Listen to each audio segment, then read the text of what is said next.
This is the Blood Red podcast from the Liverpool. Hello, welcome to a special Blood Red podcast. I'm your host, Paul Wheelock, and I'm delighted to be joined from a regular on our podcast over the years. And that's author, broadcaster, and University of Liverpool lecturer, Kieran Maguire. Now, as anyone who follows Kieran's Twitter feed or listens to his excellent Price of Football podcast will know, he does have a lot of meetings. And given what's over the last years, I imagine today it'd be a busy one for yourself, Kieran. That's right. It all actually kicked off yesterday. I was down the park feeding the ducks with my granddaughter, and the calls started coming through. So we had to abandon the ducks, which was a tragedy. But it's been non-stop since then. Yeah, well, we were originally set up this podcast, didn't we, on Fridays because news came out that Liverpool's own is FSG, potentially listing the company on the stock market, and we will come to that. But what kind of ruined your day off yesterday, I imagine, was Project Big Picture and the plans that have come out. And given everyone's talking about them at the moment, it does feel like we should start there. Kieran, before we get your expert opinion on it all, for anyone listening or watching this podcast who are not aware about the plans, basically Liverpool and Manchester United, two of the Premier League's big six, are supporting the plans that are put forward by the EFL chairman and former Liverpool executive Rick Parry, which would radically shake up English football. There's no doubt about that. An exclusive report from Sam Wallace in the Sunday Telegraph state that these plans include, and I'll just read them now because they are pretty extensive, the Premier League reducing from 20 to 18 clubs, and for there to be 24 clubs in the Championship, League One and League Two, reducing the number of clubs in the overall professional league structure to 92, from 92 to 90, I should say. Two teams automatically relegated from the Premier League every season, and the top two in the Championship promoted. Finishes 16th in the Premier League would then get relegated, would go, I should say, into a relegation promotion tournament with the teams that finish third, fourth and fifth in the Championship. The abolition of the League Cup and the Community Shield. The start of the Premier League season being put back to later in August to give greater scope to pre-season friendlies. A change in the rules that clubs could have up to 15 players out on loan domestically at any one time, with up to 4 players being allowed at any one single English club. The power for the 9 longest serving Premier League clubs, that's the big 6 plus Everton, Southampton and West Ham, to have special status when it comes to making major decisions. £250 million to be given to EFL clubs immediately to help them through the coronavirus crisis, while in the future 25% of the Premier League's annual revenue would go to EFL clubs. And finally, the FA would be gifted £100 million to help the organisation through coronavirus and help the non-league grassroots and women's games. I say it's a lot to take in, and there's more details I've not mentioned there. But Kieran, you've managed to have a look at these proposals, these plans. What do you make of it all? Well, they're certainly radical. It will reduce the gaps between the bottom of the Premier League and the Championship. And I think that could be seen to be a good thing. But at the same time, it will hugely increase the gap between the top of the Premier League and the mid and bottom tiers. Part of the reason for this is one of the biggest of big clubs is Leicester City taking a Champions League place, which the big clubs think is theirs by right. You know, it shouldn't be given on where you finish in the table. It should be given because you've got a big Instagram following or things of this nature. So it is being driven by money. You can see how the big clubs will benefit from this. I think it's good for in leagues 1 and 2. I'm not convinced about the merits for the Championship because it will make it more difficult to be promoted. And whilst clubs in the Championship are losing money, if you take Sheffield Wednesday, Derby, Aston Villa, Reading, and Birmingham, well, those clubs between them sold their stadiums to the owners for £250 million. So there's loads of money in the Championship. You know, the idea that the Championship is in need of a bailout it isn't, in my view, a valid one. By all accounts, we're not going to have parachute payments, which Rick Parry describes as an evil which needs to be eradicated. That seems inconsistent with the fact that the EFL has parachute payments to the National League. So if they're that evil, then why do they exist in the EFL itself? So there's so many inconsistencies here. But when you start to then go through the small print, somebody was kind enough to leak me the full document this morning. So I've been getting out my magnifying glass. Some of the things are quite intriguing. So, for example, Premier League clubs would be able to negotiate their own overseas TV rights for up to 8 games. Now, this would be fantastic for Manchester United and Liverpool. We all know that they've got global followings. Nobody's claiming that that overseas fans, and indeed some domestic fans, tune in Sky Sports and so on to watch Burnley play Fulham. Nobody's claiming that. But remember, Liverpool and Manchester United already have 4 times as much money as these other clubs. So, what Liverpool and Manchester United want, instead of to have 4 times the amount of money, they want to have 10 times the amount of money on the back of this. So that would be quite radical. And that would also, of course, reduce the value of the Premier League TV deal. So whilst 25% of this deal would be going to the EFL, it's going to be 25% of a smaller deal. That wasn't being championed by people this morning when they're on television. So, as with all things, I think you've got to take a holistic view. You have to say that there are some good points about it. There are some bad points about it. We've grown up in a democracy in this country where it's always been one person, one vote. Ricky seems to think that one person, one vote is bad for democracy when it comes to football. And that seems difficult to defend, in my view. There's a debate to be had, particularly given the situation we're in currently, and certainly the lower league clubs. And maybe that debate would have happened anyway, even if we hadn't gone through coronavirus. But does it feel slightly like a power grab at the moment? When clubs are weak and there's a chance to push through things that maybe would benefit Liverpool and Manchester United and the clubs at the top of the Premier League. Yes, it's incredibly opportunistic. If the stories are true, and we don't know, but apparently Liverpool, Manchester United and Rick Parry have been working on this for 3 years. So it's nothing to do with coronavirus. It's just that at a time when clubs in the EFL are at their most vulnerable, then clearly the attraction of some money, and nobody wants to see any clubs go to the wall. Remember, Macclesfield were an EFL club less than 2 months ago, and now they no longer exist. And the EFL don't seem to care about that. So it is opportunistic. You can see the benefit. If I was a shareholder of Manchester United on the New York Stock Exchange, you can see the benefits of that. It does perhaps explain why Manchester City sold 10% of the club last year for 500 million, because people thought at the time that's an awful lot of money. But now, if these things have been taking place behind closed doors during that period, now perhaps you can start to understand the bigger picture.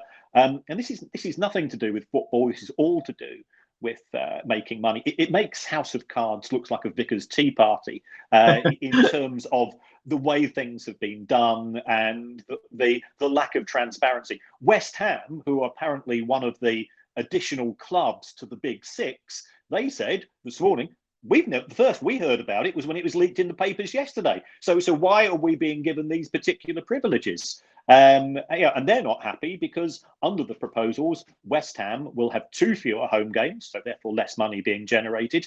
And whilst they will be in the Premier League, probably, well, who knows, the TV deal is going to fall in value if the Big Six clubs are able to negotiate 8 fixtures themselves for overseas rights. If there's less money, if there's less matches to broadcast, then there's less money.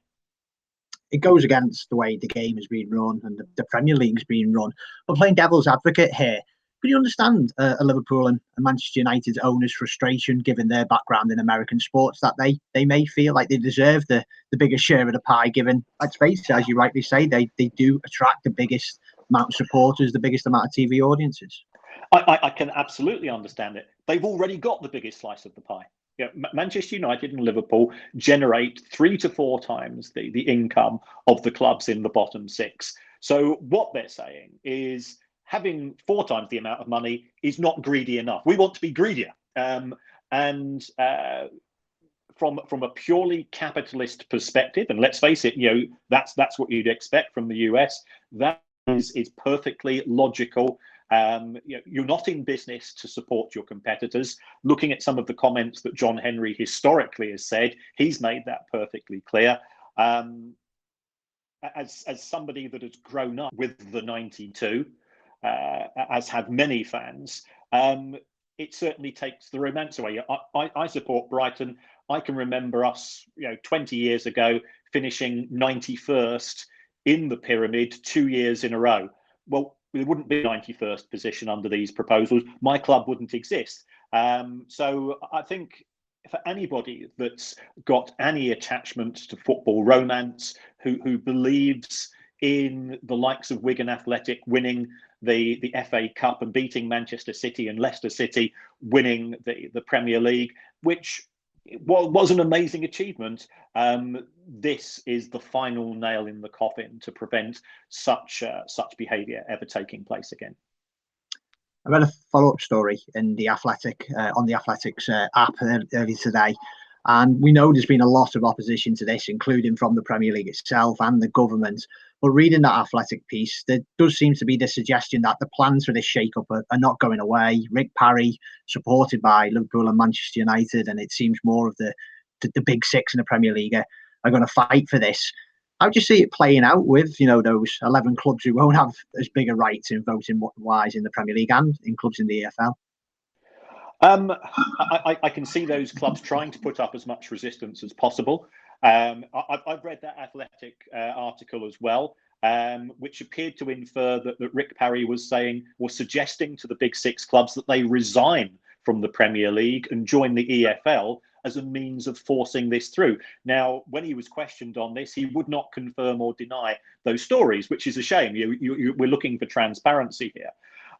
So that doesn't reflect well, I think, on anybody concerned. It is all very clandestine.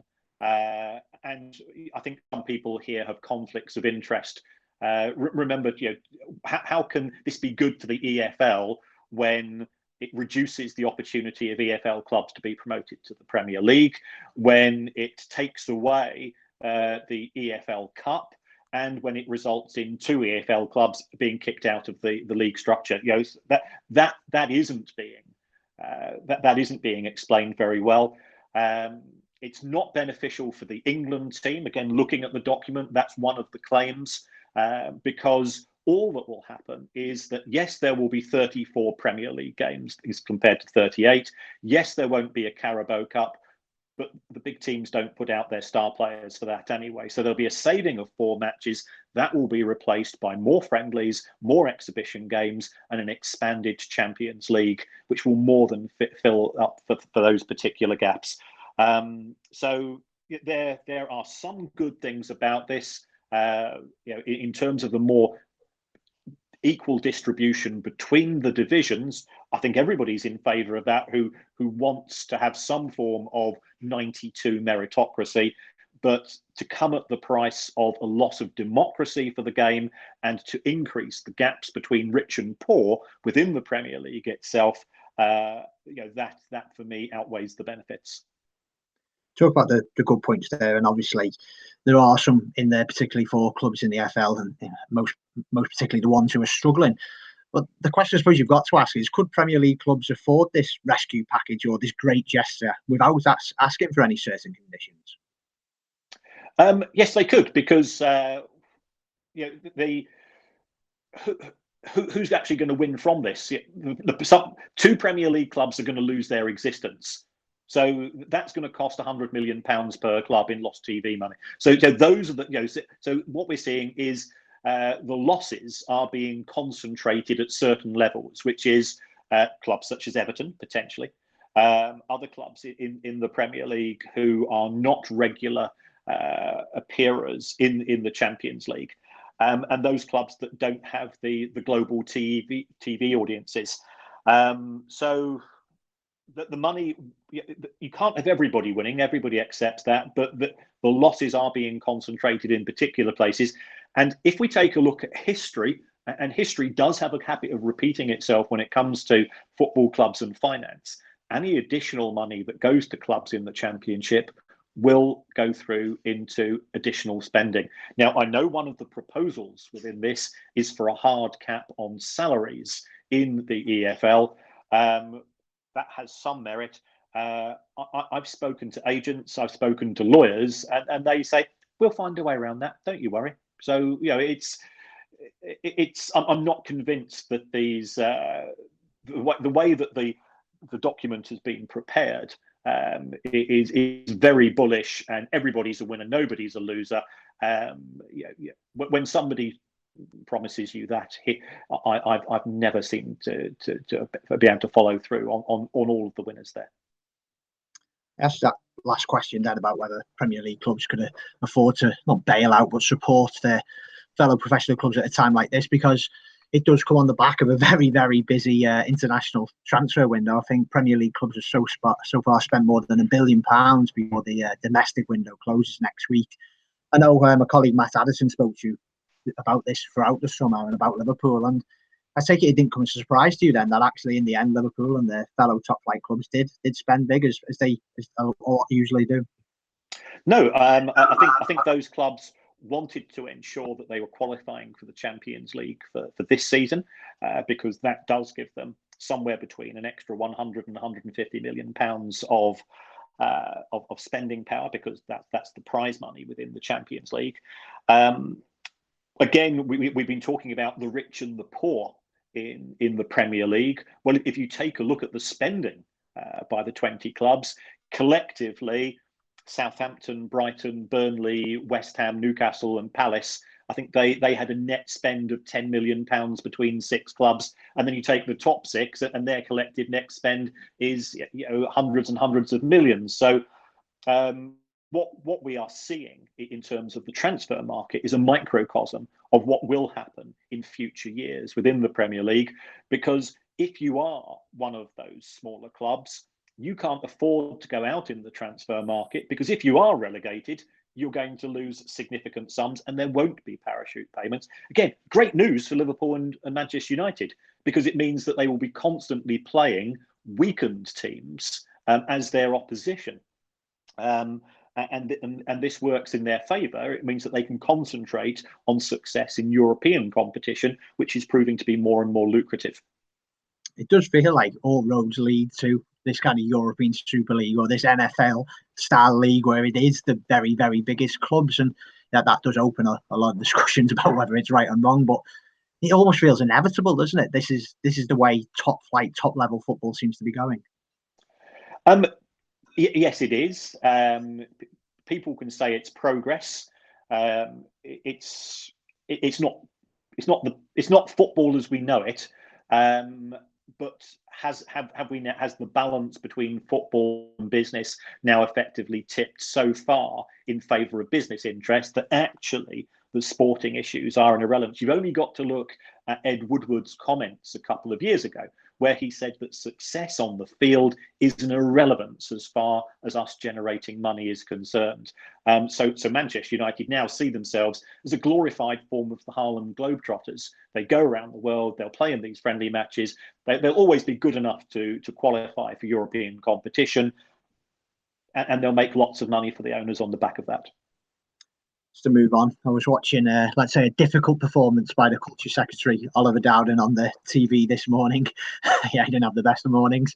And when he confirmed that now is not the right time to bring fans back to the ground, the good news is we can watch more of Liverpool's and Premier League games on television. The bad news is they're going to charge us £14.95 to do it. I think the reaction to this news shows it's been an own goal. But I was listening to your podcast this morning, and it was really interesting when the kind of question came up: whose fault is it, the clubs or the broadcasters? And it's quite a surprising answer, isn't it? Well, yes. I mean, when I heard the £14.95 on Friday, my initial reaction, I suspect, was echoed in the vast majority of fans. Pay-per-view itself, you can understand it, because clubs collectively are going to be down £680 million in the Premier League this season from loss of match days. So that is a hole which needs to be filled. The EFL are charging their fans a tenner.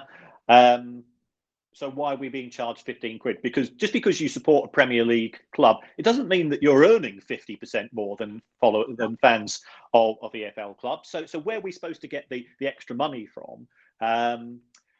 So my initial viewpoint was that they've got the price completely wrong. To be fair to the Premier League, I did speak to their press office, and Their argument was that you're getting better quality cameras, you're getting more cameras, you're getting the commentary. My view on that was, well, that's a flawed argument, because the cameras are already there for Match of the Day. The cameras are already there because the Premier League matches are broadcast overseas. So there's no additional cost to the Premier League. So don't try to dress it up that they're trying to recover this. So that was a bit of a smokescreen. And then I did some more digging over the course of the weekend. And it turns out as follows. This is effectively the timeline as to where we ended up with this 14.95. On Thursday night, Premier League club owners and executives got an email to say, we're having an emergency meeting tomorrow with regards to pay-per-view. Then when they got to the meeting, they were presented with the following choice. You either have no pay-per-view, or you have pay-per-view at $14.95, and this is the price which has been predetermined by the broadcasters. You can't negotiate that price down. And I think many club owners say, well, we don't think that's a fair price. So they didn't have a choice. So therefore, you can see why clubs owned it. Because whilst I personally, I'm not prepared to pay it. I just don't think it's value money. There's other people who are in different financial circumstances to myself, and also they might have a family of 5 of 6, and they say, well, actually, it works out as £2 to £3 for an individual purpose, and the neighbours are coming round and they're going to chip in as well, and you can see that, and under those circumstances, it doesn't seem as bad. But I think there are issues here which haven't really been resolved. First of all, when you look at the list of matches which are taking place, if you are a fan of West Bromwich Albion, it's going to cost you £45 to see the next 3 matches. Yes. If you're a fan of Liverpool, it's going to cost you nothing to see the next 3 matches, because they've already been chosen by the big broadcasters, and you can understand why. Liverpool deliver eyeballs. When it comes to TV, and because they're a fantastic club, they've got the history, the heritage, the reputation, everything that goes with it. So it does seem to discriminate against certain clubs. Secondly, I think we need to be frank here. There are ways of obtaining Premier League football which do not involve paying the broadcasters. Now, we all can go down a pub, have a chat with a bloke, hand him across £50, and for that you'll get an Amazon Fire Stick or some form of IPTV. Now that's illegal, okay? I'm not condoning it, I'm not encouraging it. I don't do it. I don't do it because I don't feel comfortable about it. But when you look at it now, you say, well, I can get football for the next 12 months for £50, or it's going to cost me £800 to pay to watch every pay-per-view match, as well as pay my Sky subscription, as well as my Amazon Prime subscription, and so on. You can see why people are tempted. The reason why Spotify is a success and Amazon Music is a success is they got the pricing right, their products. Whoever's made this decision, in my opinion, now I might be completely wrong. It could be that the viewing figures are fantastic for West Bromwich Albion versus Burnley at 5:30 on a Monday. I might have got it wrong, but I suspect they're not going to be great. So there's that issue. I think it's going to lead to a rise in piracy, which means that people are going to start switching off Sky and BT, which is counterproductive. And thirdly, we know that the government is about to announce changes to social gatherings in terms of this tiered approach. We're being discouraged from going to other people's houses. Now, if I'm a Brighton fan, we've got a match coming up against Spurs on pay-per-view. My next door neighbour is a Spurs fan. Now, if we're told you shouldn't be moving from household to household, but there's him and his kids, and there's me and my wife. Well, if one of us pays for this, and we all gather together in the same house, it reduces the costs. Everybody's under pressure economically. You can see why people would do that. So, aren't we implicitly, if not, I appreciate we're not doing explicitly, aren't we implicitly encouraging social gatherings at a time when we're trying to keep distance from people? So, I don't think it's good on a macro level. And some of the rules which are coming out, it now appears that Premier League clubs will be allowed to have fans attending stadiums and watching the matches in the hospitality lounges. So what we can now do, Paul, is let's say that Liverpool say, right, for £69.95, you get a 3-course meal, you get to watch the match, but what we're going to have to do, we have to pull the blinds down on the windows because you will not be able to watch the match through the window, but you will be allowed to watch the match on a big screen in the hospitality lounge. And we know that COVID-19 spreads more when people are gathered together indoors than outdoors. Now, if somebody can tell me that that makes sense, then fine. I'm not a medic. I'm not a politician. I'm just a teacher, but I'm really confused. Yeah, join the club. We've certainly seen this government do a few U-turns over the past few months. Given how badly this has gone down with people in the media and most importantly with fans, can you see a U-turn on this pay-per-view business, or do you think the die's cast now and you're just going to plough on? Well, is there an opportunity for people to save face on this? I don't think the broadcasters want to drop from the price point, because pay-per-view is going to come in. Presently half the matches are shown, and once we all return to normal life, we're all hoping that is the case. Once we return to normal life, pay-per-view is going to come in a few years' time, one way or the other. It could be that IMB testing the water at this price point, but what they could do is offer early bird discounts. So if you order the match at least 48 hours in advance, you pay $7.95 or $9.95 or whatever it's going to be. If you decide to buy it as an impulse purchase on the day, it's a bit like EasyJet, isn't it? EasyJet pricing for pay-per-view. Then you pay the full $14.95. I think that would be a really good way for I think more fans would buy. I think the broadcasters would make more money. They would save face from their initial decision, which I think they've got wrong.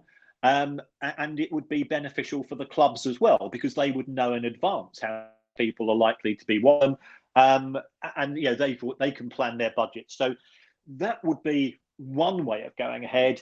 If the broadcasters are going to stick to their guns, then I think it's down to us fans to simply we do have a choice. Let's vote with our wallets and say thanks but no thanks. We've got pretty good both national, we've got 5 Live, we've got TalkSport and local radio where they do the commentary. And tell you what, let's face it, in a football match, 75 minutes of it tends to be a bit boring. I'll watch it on Match of the Day, just watch the highlights, see the goals, and that's what. So perhaps it is down to us fans to show that we are serious about this and simply say no. To a final section of the podcast, and it was the reason I texted you over the weekend, because on Saturday reports emerged that Liverpool's principal owners, FSG, are in talks over a huge investment as part of a merger with the company founded by Billy Beane, the Moneyball man, who we spoke to on Blood Red earlier this summer. I think Beane and sports banker Jerry Cardinale disclosed they'd raised £433 million earlier this year in the hope of purchasing a professional sports franchise. And as I say, over the weekend, it was claimed they're hoping to acquire, I think it's a 25% stake in the company that owns Liverpool FC and Boston Red Sox, which is, of course, FSG. I think the reports in the Financial Times and the New York Times said that they valued FSG at $8 billion, and it would result in the company being listed on the public stock market. Kieran, why would FSG want to do this? And from a purely Liverpool fan's perspective, what could it mean for the club, both good and bad? The benefits to FSG is at present, they have run very successfully Boston Red Sox, who are suffering really badly, by the way, as a result of COVID. And I think that from a financial point of view and a sporting point of view, they've run Liverpool Football Club very well. But they've not seen any cash from it. The clubs are effectively breaking even. So they've been successful. They've delivered trophies. They're delivering full crowds every time. Fantastic deals in terms of sponsorship and kits and so on. But that's not turning into cash for the owners. By listing the clubs on a stock exchange, it allows the owners to sell 10%, 20%, 30% of the club to other investors generate cash. Now, that cash could be used, for example, one of the things, it could be used for further expansion of Anfield. And instead of having to go to a bank and borrow money, the money is effectively being funded by a new tranche of shareholders. So those, I think, would be the benefits. The main downside is that the stock market is pretty ruthless. And if you're a shareholder, you will look for a return on your investment. Now, what we've seen at Manchester United is over the course of the last 5 years, they have been spending over £20 million a year giving dividends to shareholders, because that's their way of giving them the return on their investment. And that's on top of the interest on the loans. So every dollar that goes to shareholders, every dollar that goes to a bank in interest is a dollar that isn't being invested on the field of play. So as Liverpool fans, we would want as much money as possible. We had this discussion in relation to transfers. We also want the up and coming young players to be signed on to long-term contracts so that they stay at Anfield for as long as the club and the player wants to. So we want the players to feel rewarded, and that will help to deliver success on the field.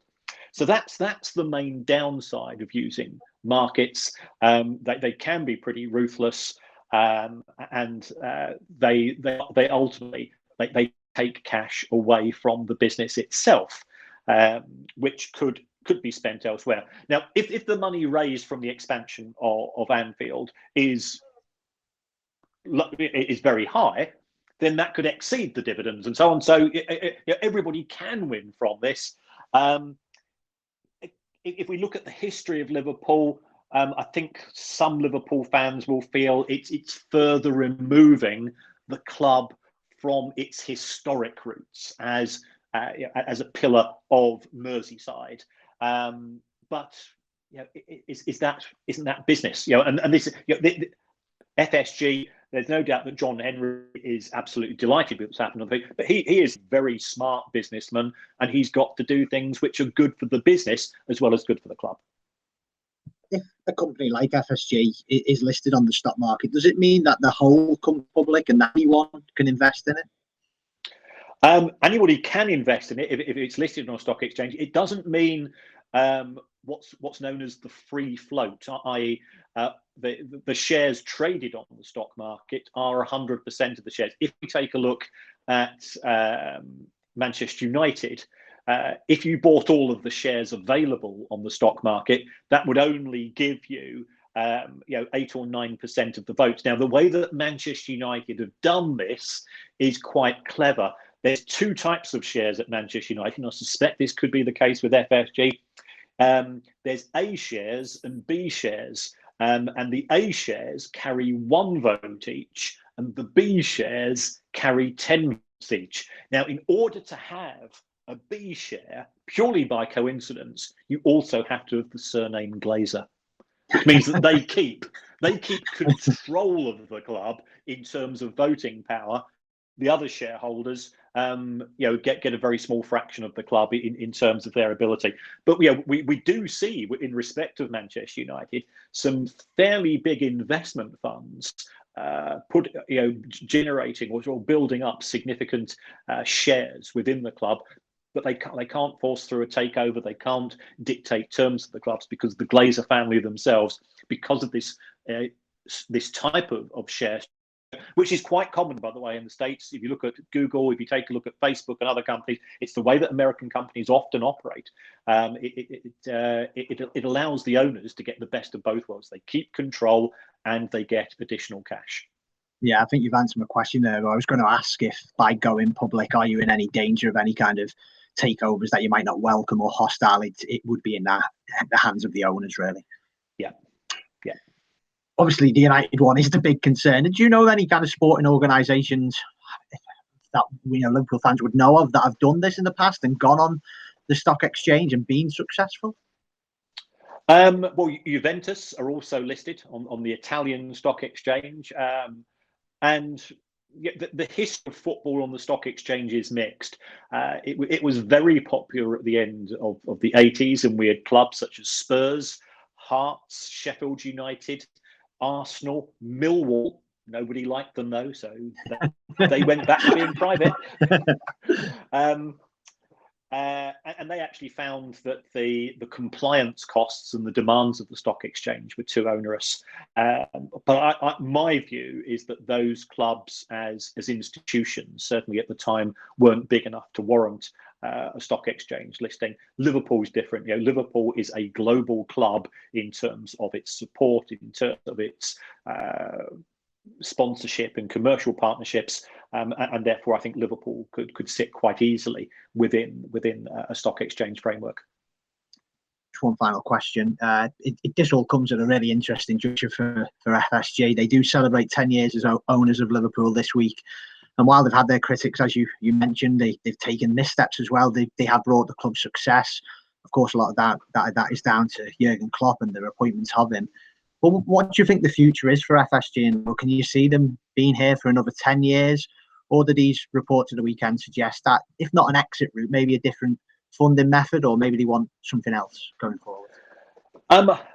My gut reaction is that they enjoy Liverpool. I think that they see growth opportunities within Liverpool, so therefore they want to hold on.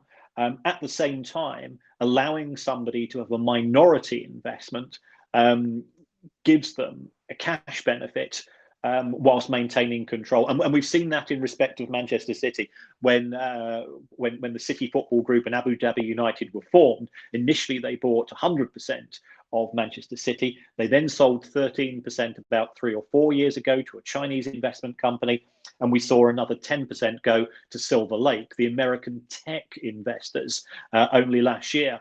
And I think the FSG guys are pretty smart, and there are real tech innovations that we could see arise in respect of Liverpool Football Club, which would be beneficial financially to the club.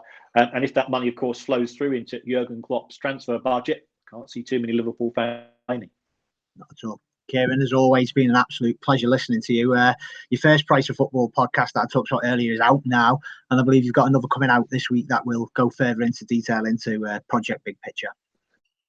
I suspect so. Yes, it's another 6 or 7 hours of research as we have to do for every show, but it's sadly, football finance is the gift that keeps on giving. One day we're going to the happy show though, but we've not managed it in 84 episodes so far. Yeah, please do go and check that out, and thank you very much for listening or watching to this podcast we've just done now, and bye for now.